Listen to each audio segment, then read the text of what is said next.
Da primeira sessão legislativa da 20ª legislatura. Boa tarde a todos, senhores vereadores, senhoras vereadoras, a todos que acompanham essa sessão no auditório da Centro de Cultura da Câmara Municipal pela TV Câmara. Expediente. Antes de abrir o expediente, em nome do presidente Carlos Muniz, eu gostaria de convidar o vereador Ivan Cordeiro, ele que é presidente da Câmara Municipal de Vitória da Conquista, para fazer parte aqui da mesa, vereador, pedindo aqui a nossa assistência que disponibilize mais uma cadeira.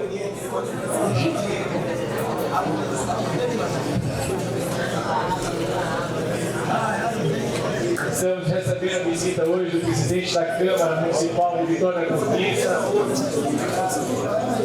excelentíssimo vereador Ivan Cordeiro, estabelecendo aí essa integração entre as câmaras municipais da capital e desta grande cidade da Bahia, Vitória da Conquista. Expediente, votação da ata, senhores vereadores, senhoras vereadoras que aprovam, permaneçam como estão. Aprovada a ata da sessão anterior. Leitura do expediente, primeiro secretário, vereador Anderson Leal. Boa tarde, senhor presidente. Esse expediente hoje na Câmara. Não havendo expediente, passamos para a inscrição do pinga-fogo pela oposição. Inscrição do pinga-fogo. Silvio Humberto. Vereador Silvio Humberto. E vereadora Aladilce Souza. Pelo governo. Senhor presidente, pelo governo, irá falar o vereador Maurício Trindade e logo em seguida o vereador Anderson Lima. Então, bancada bloco independente, vereador César Leite. Então, pelo pinga-fogo, pelo tempo de 5 minutos, vereador Silvio Humberto, tempo da oposição.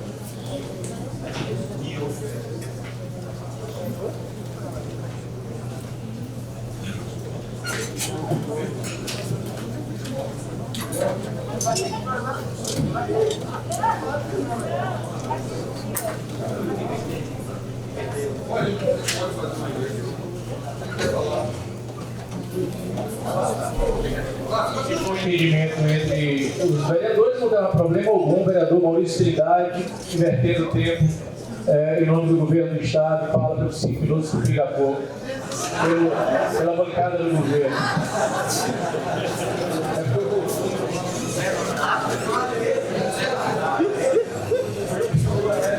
Senhor presidente, caros colegas,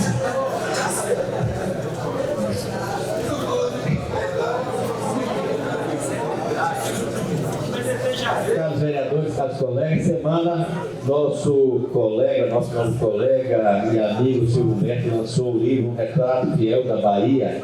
Alguns colegas estiveram lá presentes, mas quero falar não como colega, como amigo, mas como economista. Estive lá, adquiri o livro e gostaria, depois de sugerir à mesa que até no dia da uma sessão nossa nós abríssemos mão para que Silvio Humberto fizesse uma palestra, porque a casa com certeza vai estar com a casa cheia, em virtude da importância do tema que ele abordou. Todos nós já passamos pela escola, já vimos lá falando de lei áurea, de abolição da escravatura, da economia da cana-de-açúcar, etc. Mas ele abordou do ponto de vista racial de 1888 para cá, a situação mudou muito pouco. E os economistas do Brasil todo abordam esse tema de uma forma completamente diferente do que ele abordou. E o retrato, nós, 140 e poucos anos depois, nós sofremos a sociedade brasileira, baiana e soteropolitana recente disso. Do abandono, imaginem, 1988, a princesa Isabel assinou a lei,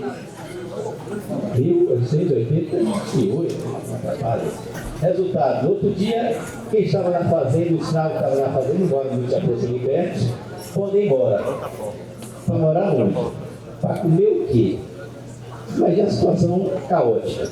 Imagine o dono das fazendas, nós aqui, a monocultura da cana-de-açúcar e alguns serviços nas cidades. E o dono da fazenda, quem ia trabalhar? Então, foi uma situação complicadíssima. E a reparação, como é que você tem aquela metade da população brasileira, na época, afrodescendente? O que você faz com essa população? Vai dar escola? Vai dar emprego? Vai dar condição social? Nada foi dado. Então, de lá para cá, é uma luta gigantesca. Isso repercutiu, além da área social do Brasil, a área econômica. Um dos motivos que o Brasil hoje não cresceu foi esse abandono de simplesmente metade da população, que foi relegado ao segundo plano, não porque eram escravos, mas por questão racial. Tanto que, pelo que você constata no livro, é de verdade, que trouxeram os europeus para trabalhar nas lavouras, e principalmente do Sul. Por que não levaram o afrodescendente? Questão racial. Então, você ficou metade da população brasileira alijada. E é o que ele trata, mas trata com uma pesquisa bibliográfica gigantesca. Então, vale a pena esse Silvio Humberto, como economista, tem um horário aqui, no horário de... Acho que sugestão aqui, abríssemos mão de uma sessão aqui para que eles pudessem expor aos colegas vereadores, chamássemos professores, etc., aqui, para que nós mudássemos a visão que nós temos social, racial e, principalmente, econômica das consequências da abolição da pseudo-abolição da escravatura feita pela princesa Isabel aqui no Brasil. Parabéns, Silvio Humberto. Depois estou aqui para pegar seu autógrafo.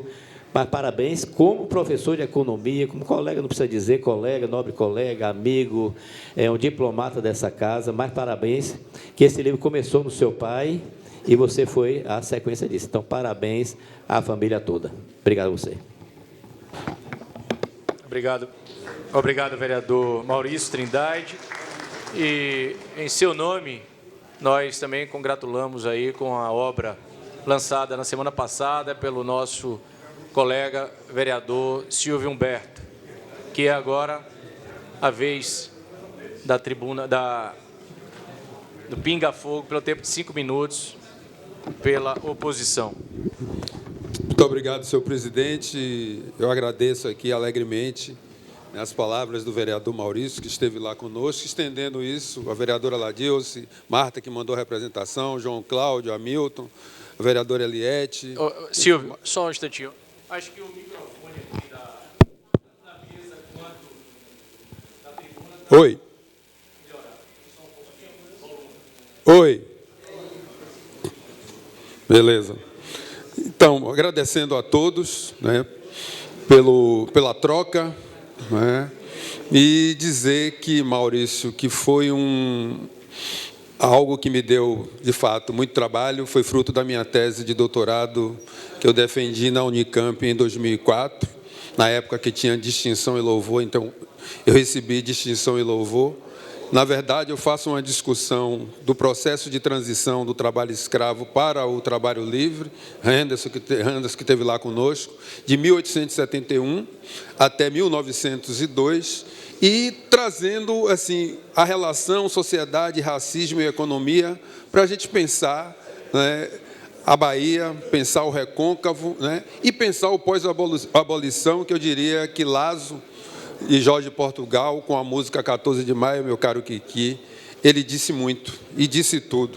E eu diria, em um breve resumo, né, se hoje, de fato, vivêssemos uma democracia racial, no mínimo esse país seria mais feliz, no mínimo esse país seria um país das oportunidades, no mínimo a juventude negra morreria menos, no mínimo nós teríamos uma menor letalidade policial, no mínimo nós teríamos um país menos violento, porque quando você compara e contrasta a realidade da Bahia, de Salvador, com os estados do Sul, de maioria branca, onde tem também a linha racial, mas lá a linha racial é favorável a essa população branca. Aqui, onde de lugares que são de maioria negra, os serviços públicos sempre ficam aquém, seja na educação, seja na saúde, seja na segurança. Então, esse trabalho, né, que é fruto de reflexões do que eu aprendi nas ruas com o movimento negro, porque foi quem me deu régua e compasso. Trago um pouco da história de meu pai, né, que trabalhou na Casa dos Brancos, ali na Graça, foi mecanógrafo, né? Primeiro ele trabalhou na construção civil, mecanógrafo. Quando eu chego aqui no espaço e olho lá para baixo, na rua Visconde do Rosário, era o lugar que ele tinha a oficina, né? Que foi um espaço também de aprendizado. A história dele se soma a outras tantas dos nossos, né? De meu avô, que foi pescador, saverista, tinha um saveiro, né? Então, assim, eu fico imaginando se o dia seguinte à abolição, nosso povo não tivesse tantas barreiras, porque largar a gente por aí, a gente sempre aprendeu a se virar. O problema é que nós, até hoje, todos nós, as pessoas negras que estão aqui em diferentes posições, têm as barreiras, têm os seus casos de discriminação, para estar contando diariamente desse racismo que se manifesta no cotidiano, que se manifesta nas instituições e que tem impedido das pessoas chegarem. E o que é mais, eu não digo mais dolorido, não é dor, não. É você constatar que quando você reclama, aí alguém diz para você, não, isso é mimimi, né? Isso só acontece com você. Então, assim, a população negra não foi inviabilizada individualmente, e sim coletivamente. Porque se coletivamente nós não tivéssemos sido inviabilizados, certamente já teríamos um prefeito, uma prefeita negra nessa cidade. Porque todos nós que estamos aqui foram eleitos por votos negros. E essa ideia de que nós vivemos uma democracia racial, as pessoas negras votam nas pessoas brancas, fazendo as escadas, sobem nas escadas e chutam a escada para a população negra não subir. E aí, sempre quando aparece alguém, aí a gente sempre é tratado como exceção. Então, assim, eu tenho 62 anos, tenho uma história de vida, de trabalho na área da educação, estudei em boas escolas, sobretudo sou aluno do Colégio 2 de Julho, mas eu sei o que é ser um estudante negro no meio de tantos estudantes brancos.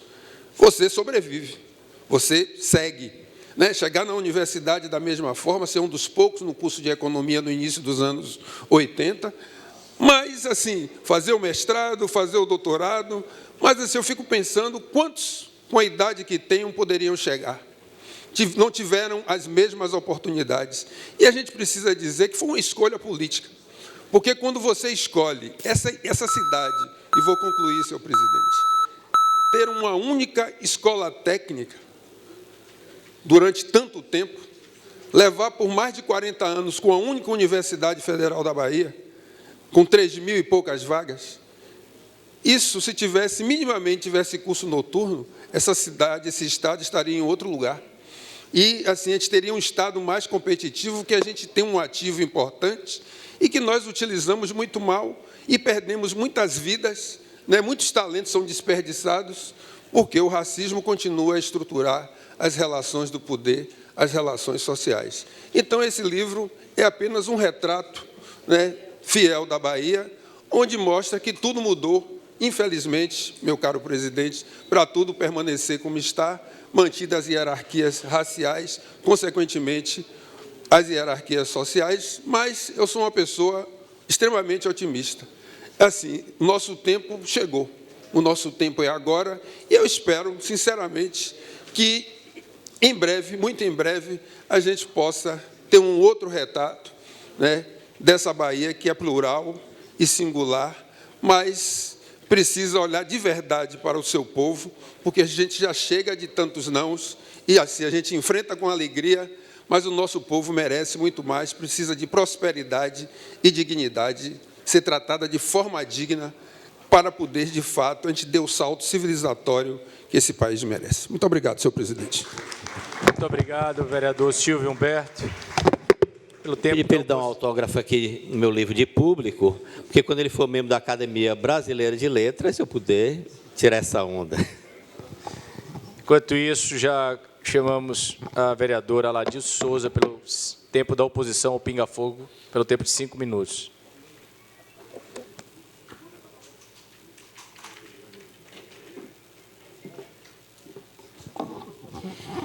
Senhor presidente, senhores vereadores, senhoras vereadoras, cidadãos presentes a essa plenária e também aqueles que nos assistem pela TV Câmara, eu quero também parabenizar o nosso doutor Silvio Humberto Passos, dizer que quase que dá quórum lá no dia do lançamento do livro. Foi uma cerimônia muito bonita, muito emocionante e merecida, Silvio, pelo esforço, pelo trabalho, pela ação política que você desenvolve aqui, né, pela história sua com a Steve Biko, pela contribuição que você dá a essa cidade. É um reconhecimento merecido, e que venham outros livros, né, que venham outras obras. Mas eu queria, senhor presidente, trazer aqui um assunto que tem tomado conta da cidade desde a última semana para cá, que é a paralisação, a greve dos professores da Rede Municipal de Educação, que já está no 11º dia, não é isso, Hamilton? E que ainda sem nenhum processo de negociação que tenha sido satisfatório para a Assembleia dos Professores, que ontem foi uma Assembleia maior do que todas as outras, mais de 2.000 trabalhadores e trabalhadoras que analisaram a proposta feita pelo Executivo e não aceitaram, porque não atende a reivindicação principal da rede municipal, que é o pagamento do piso do magistério.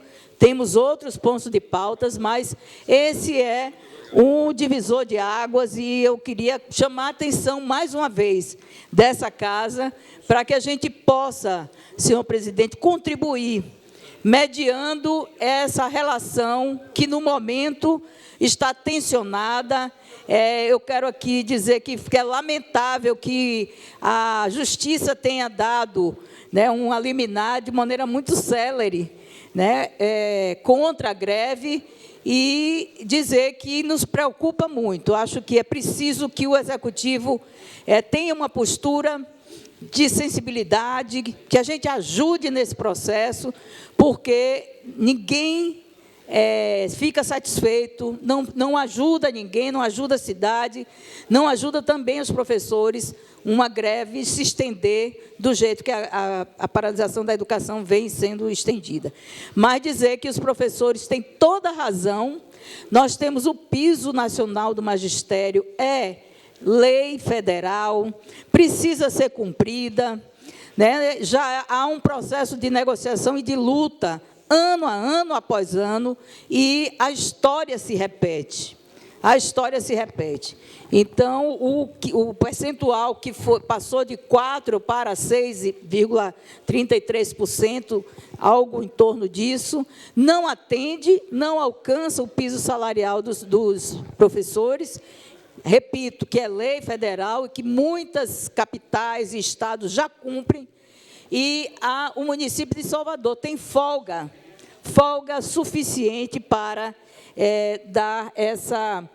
atender essa reivindicação, além de buscar atender outras reivindicações de condição de trabalho, né, como refrigeração das classes, das salas de aula, como a contratação de ADIs, que há um déficit muito grande nas escolas, a contratação de assistentes sociais e psicólogos, que a gente viu aqui, inclusive, na segunda-feira, um apelo, né, do pessoal que usou a tribuna aqui. Enfim, é necessário que a Prefeitura reveja sua posição de intransigência e se preocupe com as crianças, com essa população que precisa estar na escola, né? E a gente acabou de ver aqui o discurso de Silvio falando que a educação ajuda, e nós precisamos professores valorizados, precisamos de uma educação inclusiva. A educação inclusiva vai muito mal em Salvador.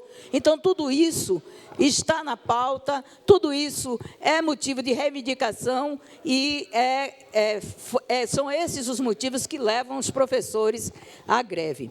Mas eu queria também aqui registrar que é preciso que, nesse dia 13 de maio, né, que já foi colocado aqui, não é o dia realmente de se festejar a abolição, porque nós temos uma dívida histórica, né, com a população negra. Eu quero chamar a atenção que nós precisamos cumprir e regulamentar o Estatuto da Igualdade Racial, vereador Kiki Bispo, aprovado nessa casa depois de 13 anos de tramitação, que foi aprovado há 4 anos atrás, e tem muitos artigos ainda para serem regulamentados. Então, acho que a gente precisa avançar nesse processo como uma forma, inclusive, do município estar fazendo uma reparação histórica, né, mínima possível que seja, mas essa foi uma legislação que essa casa produziu nesse sentido. Muito obrigado, senhor presidente. Obrigado, vereadora Ladilce. Pelo tempo de 5 minutos, pelo governo, vereador Anderson Ninho, no Pinga Fogo.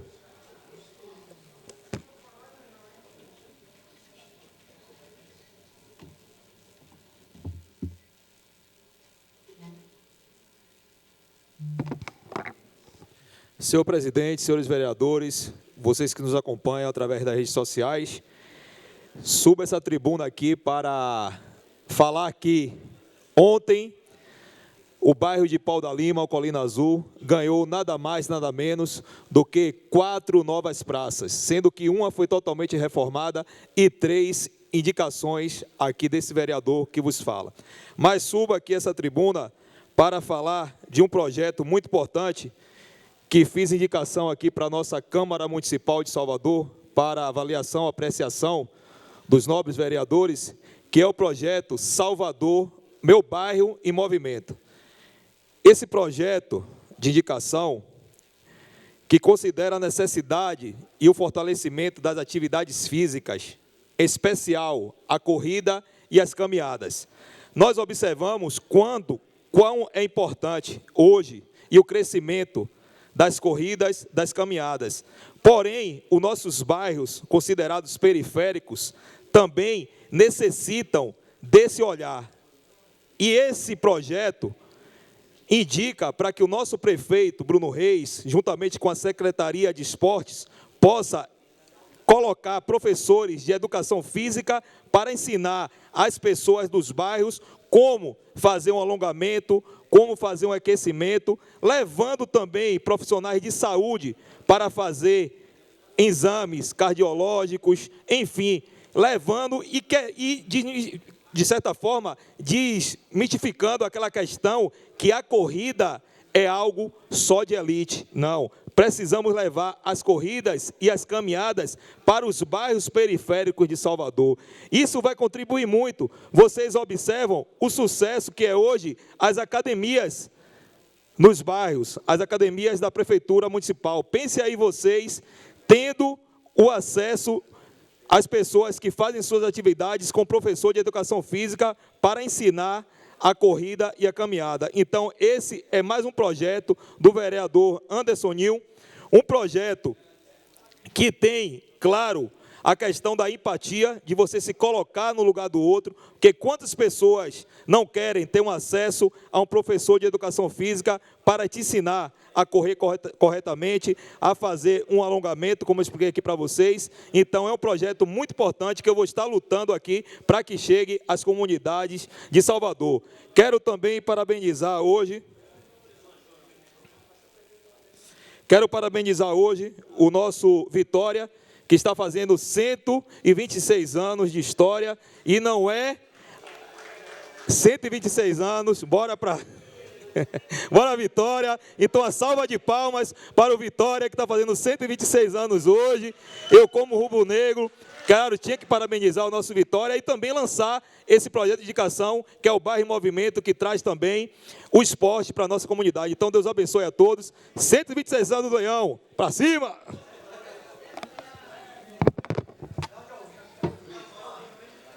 Obrigado, vereador Anderson Ninho.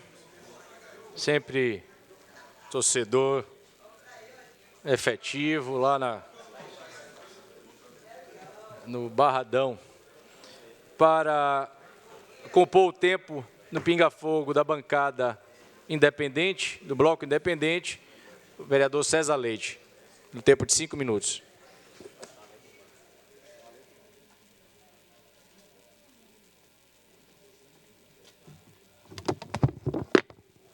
Bora Leão, né, Anderson? É, vereador? Bora Leão! Saudando a todos, meu presidente, Cláudio Tinoco. Vou deixar de palhaçada aí agora. Mandar um abraço a todos que estão nos assistindo, vereadores, vereadoras, todos estão nos acompanhando. 2 assuntos importantes a falar. Primeiro, eu fiquei muito assustado. Aliás, assustado não, já estou até acostumado, vereador Kiki Bispo, com os resultados do Atlas da Violência. Já estou acostumado já. Eu falei há pouco tempo sobre a violência na Bahia e, novamente, o Atlas 2023 traz os índices da Bahia. O estado da Bahia é uma máquina de matar pessoas. Com o governo do PT, ao longo dos 20 anos, o estado da Bahia se tornou uma máquina de matar pessoas. E aí é muito democrático, porque é criança, é jovem, é idoso, é negro, é branco, é LGBT, é tudo, é bem democrático. Um governador que é negro. Governador é negro. E quando você vai analisar os dados aqui, são assustadores. Primeiro, que já é difícil na Bahia a criança nascer. O CREMEB fez um levantamento onde 13 mil crianças não nasceram na Bahia, nos últimos 4 anos. 13 mil crianças por problemas materno-infantis. E aí são diversos os problemas. E aí, quando nós já vamos avançar para a idade da juventude, de 15 a 24 anos, pasmem, na Bahia, a taxa de mortalidade no Brasil é de 45 para 100 mil habitantes. Sabe quanto é na Bahia? 113 mil jovens entre 15 e 24 anos morrem na Bahia. É quase 3 vezes o índice do Brasil. Aí, quando a gente vai para a taxa geral, a taxa do Brasil é 21 para 100 mil habitantes. 21 para 100 mil habitantes. A Bahia é um estado que tem 43,9%, né? 43,9% por 100 mil habitantes. Só perde para o Amapá, a Bahia. 2 vezes o índice. Salvador é mais de 60%. Aí a gente vai e caminha para as mulheres. Como o governo do PT, ele é totalmente insensível para a causa da violência contra a mulher, principalmente a mulher negra, sendo o governador negro. De 2013 a 2023, 4.722 mulheres morreram na Bahia. Só em 3 anos agora, pegando o governo Jerônimo, 1.781 mulheres morreram. 87% negras no governo Jerônimo Rodrigues. 87% das mulheres negras de 1.781 morreram no governo Jerônimo Rodrigues. Aposentado, nem se fala, mas não quero nem mais falar de aposentado. Os índices de outros estados. São Paulo, 6%. Minas Gerais, 12%. Santa Catarina, 8,8%. O que é que tem a ver com esses estados, César? São estados de oposição do PT ao longo de anos. Então, se o Jerônimo Rodrigues quiser ter realmente um sucesso com a segurança pública, tem que ver os casos de São Paulo, com Tarcísio, Minas, com Zema, e Santa Catarina, que é o governador do PL. Aí ele vai aprender como se dá, como se cuida da segurança pública. Então, eu reafirmo, o governo do PT é um governo que é uma máquina de matar pessoas. Vou passar um assunto rapidamente que eu tive hoje na CEMOB, conversando com o secretário Pablo, muito bom secretário, conversou comigo, discutimos causas da mobilidade aqui de Salvador. E um dos problemas que eu passei para ele, eu como empresário e também representando o segmento, é a dificuldade que nós temos após a meia-noite. Isso com o metrô e também com o ônibus. E eu conversei com ele sobre a possibilidade de analisarmos regiões de Salvador que têm a vocação de restaurantes e bares, para que essa região a gente consiga estender o atendimento de ônibus até 2 horas da manhã. E vou no governo do estado para conversar em relação ao metrô também. Porque é uma dificuldade que os trabalhadores têm na saída da sua atividade de restaurantes e bares após meia-noite. É uma dificuldade gigante de transporte. E acaba que os empresários têm que fazer esse transporte, pagando Uber, mototáxi, e isso onera muito a classe empresarial e dificulta muito a ida dos trabalhadores. Então, é um trabalho que eu vou fazer tanto com o metrô, como já estou fazendo com a Secretaria de Mobilidade, e o secretário foi muito acolhedor em relação a isso. Então, obrigado pela atenção de vocês. Obrigado, vereador César Leite. Nós temos sobre a mesa pedidos de licença da vereadora Roberta Caires, vereador Júlio Santos, vereador Ricardo Almeida e vereador Felipe Santana. Quero até destacar aqui a licença do vereador Ricardo Almeida, que ficou motivada por conhecimento público de uma cirurgia de emergência. Então, dedicamos aqui votos de plena recuperação, assim como os motivos para os demais vereadores. Então, vereadoras e vereadores que aprovam as licenças, permaneçam como estão, aprovadas as licenças dos vereadores. Já concedendo a comunicação inadiável ao vereador Hamilton Assis, peço a liderança da oposição, antes da passagem de palavra ao vereador, da indicação, vão dividir o tempo, pela liderança da oposição, a vereadora Marta Rodrigues, dividindo o tempo com a vereadora Aladilce. Pelo governo,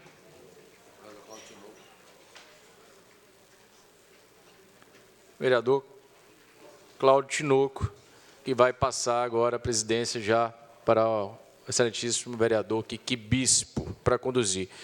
Comunicação inadiável, vereador Hamilton Assis.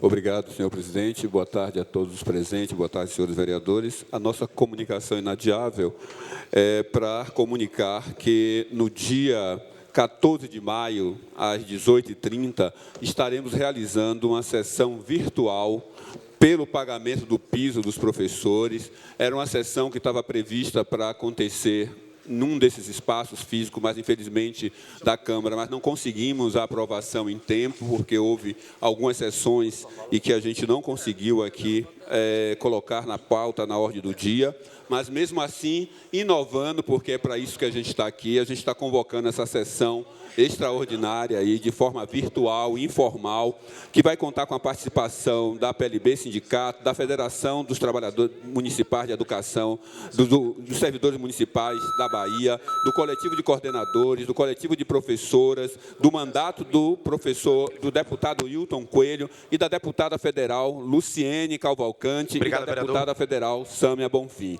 Portanto, todos vocês estão convidados, é uma sessão muito importante, ela vai ser virtual e o link vai estar disponível aí na bio do nosso Instagram, tá bom? Muito obrigado. Obrigado, vereador Hamilton. Professor Hamilton, entrando nas representações partidárias pela oposição, vereadora Marta Rodrigues, dividindo o tempo com a vereadora Aladilce Souza.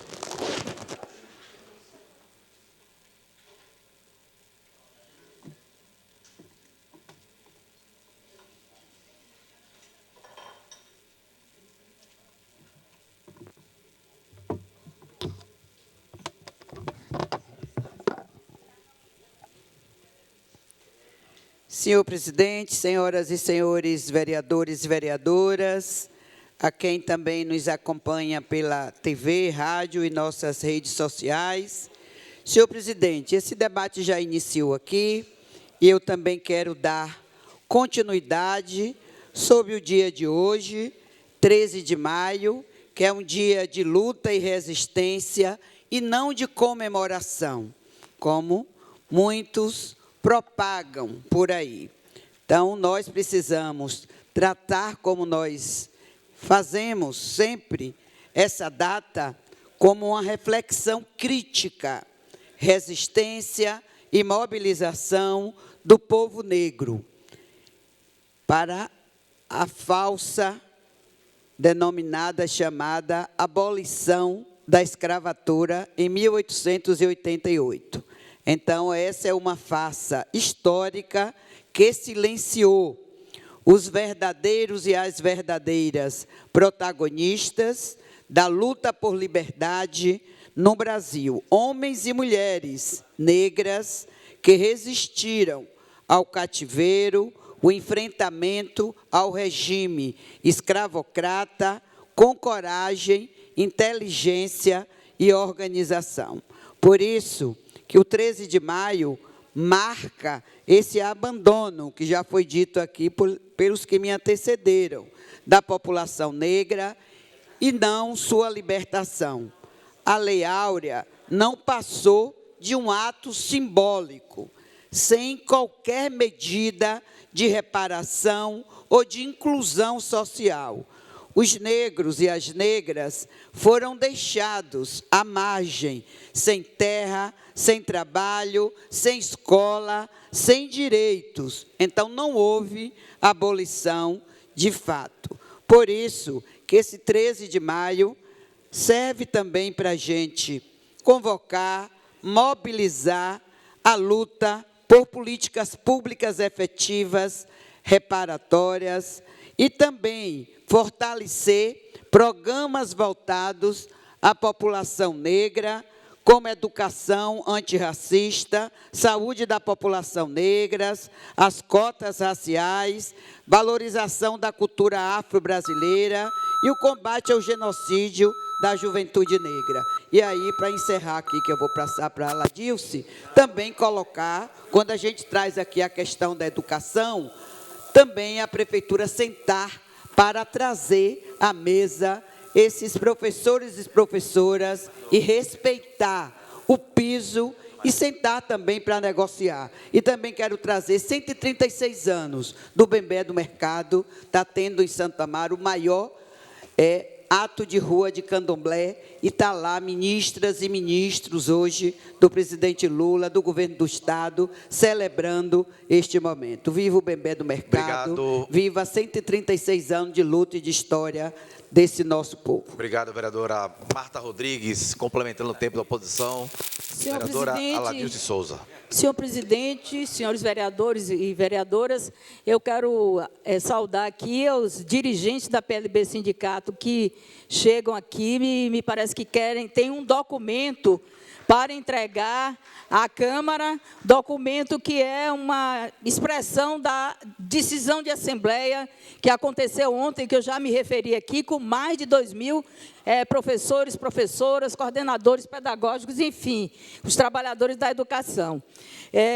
Sejam bem-vindos e bem-vindas, Rui Oliveira, Marilene, Marcos e os demais dirigentes da PLB. Vocês são sempre bem-vindos nessa casa e a gente está preocupada com a situação da educação no município. Mas, senhor presidente, eu queria rapidamente aqui aproveitar esse tempinho para, aproveitando nessa reflexão que está sendo feita sobre o dia 14 de maio, né, o dia seguinte, que o Lázaro diz, no dia 14 de maio eu saí por aí, não tinha casa, não tinha emprego, nem para onde ir. E eu acho que quando a gente vê hoje os números de Salvador, né, as estatísticas, os estudos, a gente fica fazendo as conexões, né? Então, nós tivemos agora, semana passada, publicado, através do núcleo o estudo, o índice Firjan, que estuda a situação dos municípios, mostrando que Salvador, em 2023, está em terceiro pior lugar no índice de desenvolvimento humano.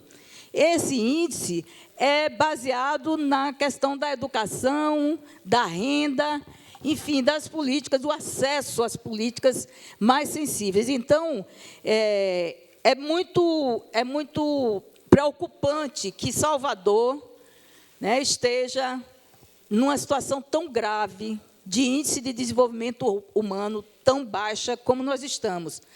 essa situação, nos últimos 10 anos, não se alterou, vereador Hamilton. E eu acho que isso tem muito a ver com a questão de... Aqui nós temos a maior população negra fora da África. Isso está relacionado com a renda, está relacionado com a situação de escravidão que foi submetida a essa população e de exclusão que permanece. Está relacionado também com a questão da educação. Enquanto não tivermos políticas educacionais que atendam a essa população, que faça com que essa população seja promovida, isso no desenvolvimento econômico, nem desenvolvimento humano nós vamos ter, né, aumentado, nós vamos ter melhorado em Salvador. Então, eu acho que toda gestão precisa fazer essa análise. Em vez de analisarmos o que a gente faz em termos materiais, mas analisarmos os indicadores. Os indicadores educacionais, os indicadores de renda, mostram que Salvador vai muito mal, que a gestão dessa cidade precisa mudar, precisa olhar para aqueles que menos têm, olhar para essa população que pode, que tem muito talentosa, que tem muita força de trabalho aí, mas que vive excluída. Aqui a renda que tem é concentrada, né, concentrada na mão de uma pequeno núcleo, pequeno grupo de famílias, aqueles que sempre mandaram. Então, eu queria fazer aqui, trazer esses números. O índice de desenvolvimento humano é atual, é que Salvador está em terceiro lugar, pior lugar, atrás de Macapá e de Boa Vista, apenas. Obrigado, vereadora. Muito obrigado, senhor presidente. Pelo governo, vereador Cláudio Tinoco. Vossa Excelência já solicitou a comunicação inadiável, permitida uma vez em cada sessão. Comunicação inadiável. É o procedimento da casa, apenas um requerimento por comunicação inadiável, para o vereador. Com certeza. Vereador Cláudio Tinoco, Vossa Excelência, falando pela parte do governo. Senhor presidente, senhoras vereadoras, senhores vereadores, cumprimento a todos que estão aqui neste auditório do Centro de Cultura da Câmara, acompanhando presencialmente a esta sessão ordinária da Câmara Municipal de Salvador. Saúdo de forma também especial a diretoria da PLB, que se encontra aqui presente, e também a todos que acompanham pela TV Câmara. Olha, desde pequeno, eu passava por uma loja que eu acho que fica ali na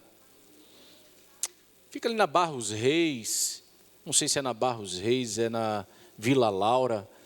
O nome da loja diz assim, Negócio da China. E eu, desde pequeno, ficava curioso por que o nome daquela loja era Negócio da China. É porque tudo se encontrava lá. Tudo, tinha de tudo naquela loja Negócio da China. E depois, aí já mais menino criado, eu ouvia também as pessoas mais velhas falar, isso é um negócio da China. Eu não entendia por quê. Depois eu fui aprender que, na verdade, como eram os negócios mal sucedidos, né? Talvez tenham ficado no passado esses negócios mal sucedidos. Mas aqui na Bahia, os negócios da China não dão muito certo. Vou começar aqui pelo VLT, né? Esse vereador liderou o movimento de revelar as irregularidades que tinham naquele contrato com o consórcio chinês, desde 2022, realizando as audiências públicas, em agosto de 2023, e a gente fez o prenúncio do cancelamento daquele malfadado contrato de 5,2 bilhões de reais que a Bahia fez com as empresas chinesas. Mas o que me chama a atenção é que o governo da Bahia insiste com a China em negócios malfadados. Assim é a história da ponte Salvador-Itaparica, que nós acompanhamos há 15 anos, 16, a gente acabou perdendo conta. Meu filho tem 9, o caçula, nem viu quando nascer o início dessa história. Só espera 9 anos essa ponte, porque, de fato, pegar o ferryboat não é fácil. Mas, voltando à ponte Salvador-Itaparica, o governador da Bahia, Jerônimo Rodrigues, viajou mais uma vez à China, inclusive às custas dos baianos. Ele, uma assessora e um assessor, custará, no mínimo, R$34 mil para discutir investimentos na Bahia. E ontem eu fui surpreendido, porque eu acompanho o governador, Jerônimo Rodrigues, até fico ansioso por boas notícias para a Bahia, mas ele, infelizmente, anunciou que ele não vai participar de nenhuma reunião com Xi Jinping, é o presidente da China, e disse que vai, acho que é no dia de amanhã, porque lá, salvo engano, é agora 2h30 da manhã, o governador deve estar dormindo agora, lá na China. Ele vai acordar quarta-feira, amanhã, e vai lá para a comemoração do TikTok, porque é o dia do TikTok. Eu não tenho conta no TikTok, aliás, abri uma conta, mas nunca postei nada lá, vou aguardar esse novo podcast com o governador, para saber o que é celebrado nesse dia do TikTok, porque ele prometeu, amanhã, presidente Kiki Bispo, dar notícias sobre a ponte Salvador-Itapariga. E eu estou ansioso, sabe por quê? Porque o governo federal, que está lá liderando na figura do presidente Lula, não anunciou ontem nenhum investimento na Bahia por parte dos chineses, zero. E o ministro da Casa Civil, Rui Costa, ex-governador, ex-vereador desta casa, disse que os negócios da China aqui vão para o VLT, para o metrô. Aí eu fui atrás das informações, não tem nada a ver com a Bahia nem com Salvador, até mesmo porque o metrô já é concedido a uma empresa brasileira, a CCR está aí operando. O VLT agora é obra pública por um consórcio de empresas nacionais. E os trens, ele já comprou. Jerônimo já comprou lá do Mato Grosso os trens que foram contratados em 2012 para a Copa do Mundo de 2014. Então, não vem um centavo.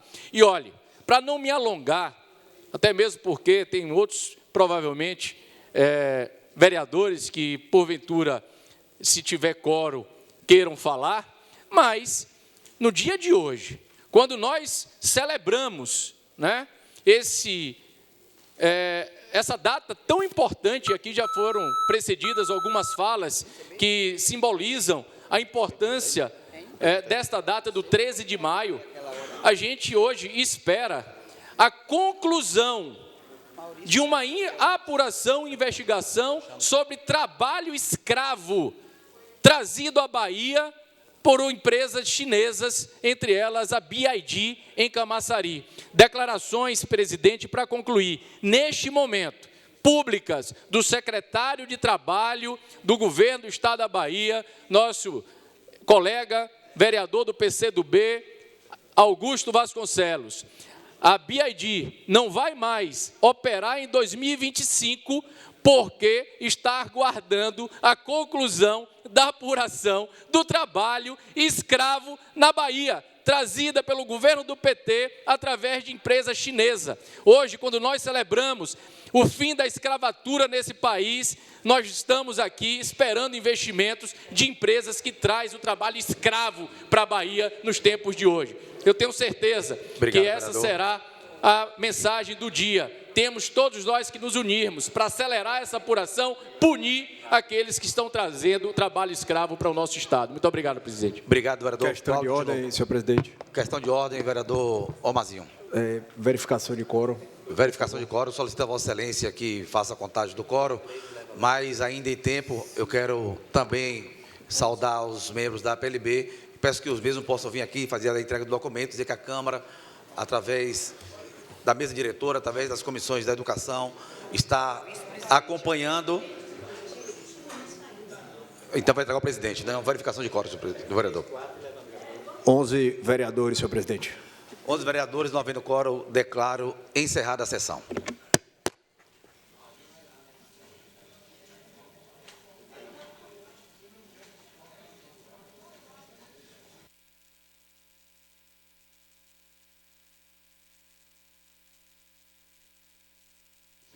Muito boa tarde, você que está em casa e assiste a TV Câmara de Salvador. Você também que ouve a Rádio Câmara de Salvador, estamos aqui agora, direto do Centro de Cultura, aqui no auditório, onde acontece a 32ª sessão ordinária. Eu quero pedir ao cinegrafista, deixa eu ver se eu estou com o Flávio aqui, Flávio Silva ou Cláudio Neivadão, para mostrar ali o momento em que os professores da PLB fazem a entrega da documentação, pronto, entregam a documentação ali aos vereadores de Salvador. É um momento da democracia aqui na Câmara, eu gosto sempre de evidenciar isso, está tendo protesto aqui na porta dos professores, vereador Moura Trindade, boa sessão. E aí eles vieram aqui e estão sendo recebidos pela Câmara de Vereadores mais uma vez, porque o protesto é pelo pagamento do teto salarial e do piso salarial nacional, e abriu-se o momento da sessão para que eles pudessem, pronto, já entregaram o documento. E aqui eu estou com o vereador Silvio Humberto, grande homenageado da sessão, inclusive, olha, foi pedido aqui pelos pares dele, aqui um pouquinho para frente, para que ele faça uma demonstração, né, em uma palestra sobre o seu livro lançado no dia 8 de maio aqui em Salvador, que é um retrato, ou melhor, um retrato da economia, né, na Bahia. E eu queria que ele falasse um pouco desse livro também. O Deusimar me falou aqui o tema da entrevista, só que eu estava elocubrando sobre a questão dos professores. Pronto, ele vai falar sobre o livro aqui, rapidinho. Então, as coisas se conectam, né? Porque o livro aborda a escravidão e o pós-abolição, é um retrato fiel da Bahia, Sociedade, Racismo e Economia, fruto da minha tese de doutorado, aprovada com distinção e louvor lá na Unicamp, né? Já tem quase 20 anos, né? 21 anos, para ser mais preciso, que eu defendi, e os temas continuam tão atuais, porque eu busquei entender como é que o racismo estrutura as relações de poder, as relações sociais, como é que a economia, né? A visão sobre o atraso no Brasil, a visão de desenvolvimento estava, eu diria, capturada pela ideia de que vivíamos um mito da democracia racial. Aí, então, dessa forma, você não racializava absolutamente nada. E o que meu trabalho foi mostrar, começou a demonstrar, é como se durante a escravidão você tinha as relações raciais que eram estruturadas pela própria escravidão, né? Com o fim da escravidão, o racismo vai se metamorfosear na ideia de um mito da democracia racial. Gostaria que fosse democracia racial, porque estaríamos a falar sobre outras coisas. Eu tenho repetido que o nosso país, no mínimo, seria mais feliz, porque deixaria de excluir metade da sua população em função da sua cor. As pessoas deixariam de ter uma péssima saúde, uma péssima educação, péssima mobilidade urbana, né? E teria respeitado o seu direito à vida, e que isso não fosse pautada pela cor, né? Então, o trabalho trata disso, aponta saídas, fala da Negros em Movimento, onde a gente resgata elementos para poder pensar a religiosidade e mostrar como nós utilizamos o espaço da alegria para proferir os nossos cultos, uma vez que eram proibidos, perseguidos, né? Tanto que o candomblé foi até 1978 precisando de autorização da Delegacia de Jogos de Costume para proferir os seus cultos. Então, assim, o que a gente tem, o que chega hoje, quando se fala amanhã, esse 14 de maio que não chega ao seu final, ou seja, a abolição inconclusa, é porque não foi apresentado políticas públicas que garantissem dignidade à nossa população. Então, a gente, além de ter que se virar, colocar uma série de barreiras, obstáculos, para que essa população não vivesse dignamente. E isso se reflete, só para você que está em casa acompanhar, quando você compara Salvador com Curitiba, por exemplo, Curitiba, desde os anos 80, que fala de mobilidade urbana como um direito, né? A população tem uma mobilidade urbana digna. E a nossa? Então, assim... Para colaborar com o senhor, vereador, eu estive em Curitiba, né, e fiquei impressionado com o que eu vi lá. Impressionado, ao mesmo tempo envergonhado da mesma forma. Entendo exatamente o que o senhor está falando. E realmente o transporte público de Salvador é uma vergonha. Mas se você analisar que tudo que é para a maioria aqui, que é a população negra, há uma racialização no sentido de apresentar péssimas saídas, não apresentar soluções indignas, e essas soluções indignas, quando você compara com Curitiba, que há uma empatia entre quem governa com o seu povo, porque eles se parecem, e aqui não. Aqui é assim, não, o que está sendo dado está bom, e por isso que a gente resiste dizendo que não está. Por isso que o 13 de maio, nós desconstruímos a narrativa do 13 de maio, porque é essa que nós lutamos, e depois o protagonismo foi dado à princesa Isabel, que aí ajuda a manter os privilégios brancos. Então, aqui é um momento de afirmar que não é essa data, a forma como se coloca da celebração, assim, isso foi preservado, né, religiosamente pelo Bembé do Mercado, que fez uma grande festa, tem 136 anos, celebrando, fez um mês de festa, né, celebrando o que foi o processo de romper com os grilhões. A gente tem os grilhões que ainda estão nas nossas cabeças, trazendo essa escravidão mental, mas eu acredito na força do nosso povo, acredito na nossa força de criar um novo universo. A arte já sinalizou o que virá. Então, agora, cabe-nos colocar os pés no chão, né, a espinha ereta, ter o coração tranquilo, como diz a música, e a certeza que nós vamos virar esse jogo a favor da maioria. Porque a gente não quer a troca de lugares pela troca de lugares, a gente está falando que nós queremos chegar para que todos cheguem, para que, de fato, a dignidade seja uma palavra de ordem e não um privilégio de poucos. Eu lembro que, só para encerrar, vereador, anos atrás a gente conversou sempre, quando coincide ter sessão no dia 13 de maio, né? E uma das reflexões que a vereadora Aladir Souza fez hoje aqui na tribuna é uma reflexão que o senhor sempre faz. O senhor sempre faz, eu aprendi inclusive com o senhor, né? Que o mais importante não é o dia 13 de maio, né? Mas sim o dia 14 de maio. Eu lembro que o senhor falou isso, inclusive até em momentos se referindo a instituições como Steve Biko, que luta por isso, pelo 14 de maio, né? E realmente, não o 13 de maio e o 14 de maio. É assim, a gente precisa dizer que nós tivemos que desconstruir a narrativa do 13 de maio que tirava o nosso protagonismo. Porque a gente lutou, fez tudo e na hora deram o protagonismo a outro. É como se fosse assim, você é o protagonista da sua vida. Aí o outro vem e diz que você é coadjuvante. Nós não fomos coadjuvantes. Na própria vida. Pois é, nós lutamos, nosso povo lutou, a nossa ancestralidade lutou, e foi por isso que nós construímos a força do 20 de novembro, que se transformou no Dia Nacional da Consciência Negra, e assim, e agora vem num processo de resgatar o nosso protagonismo sobre o 13 de maio. Então, assim, Isabel não libertou, foi o negro que lutou. É isso que a gente está dizendo, porque para o nosso povo, naquele momento, quebrar as correntes foi importante, porque você aboliu formalmente. Mas nós sabemos que até os nossos dias nós temos trabalhos análogos à escravidão. Então, assim, a luta continua, a gente precisa ganhar e levar. Quando a gente não ganha, a gente empurra o jogo, né? A gente volta, às vezes a gente aparentemente desiste para poder voltar com força no dia seguinte. E é isso que nós fazemos todos os dias, por isso que a gente tem que lutar para reduzir a violência policial, garantir melhor educação para o nosso povo, condições dignas para a nossa juventude, porque sem isso, né, esse país não vai. Sem essa maioria que é jovem, como é que eles vão avançar? Então, assim, como é que nós vamos ter o salto civilizatório que nós queremos? Nós queremos, sim, a riqueza, quando você rima com dignidade, o resultado disso é prosperidade para todo mundo. Lembrar o seguinte, que às vezes ganhar e não poder levar é muito pior do que perder, porque quando você perde, você toma consciência e tem vontade de lutar para ganhar novamente, mas quando você ganha e não leva, a sensação de injustiça é enorme. Obrigado, vereador. Satisfação. Você que está em casa, continua aí na programação da sua TV Câmara de Salvador. Quando a sessão encerra, a programação da TV e da rádio continua e tem um programa que é a sua cara. Tudo que acontece aqui é feito com amor para você, porque é você que paga as contas da TV, da Rádio Câmara, de tudo que acontece aqui na cidade. Fique ligado e amanhã, no mesmo horário, tem a transmissão da 33ª sessão ordinária. Câmara de Salvador, a casa do povo, a casa da cidadania.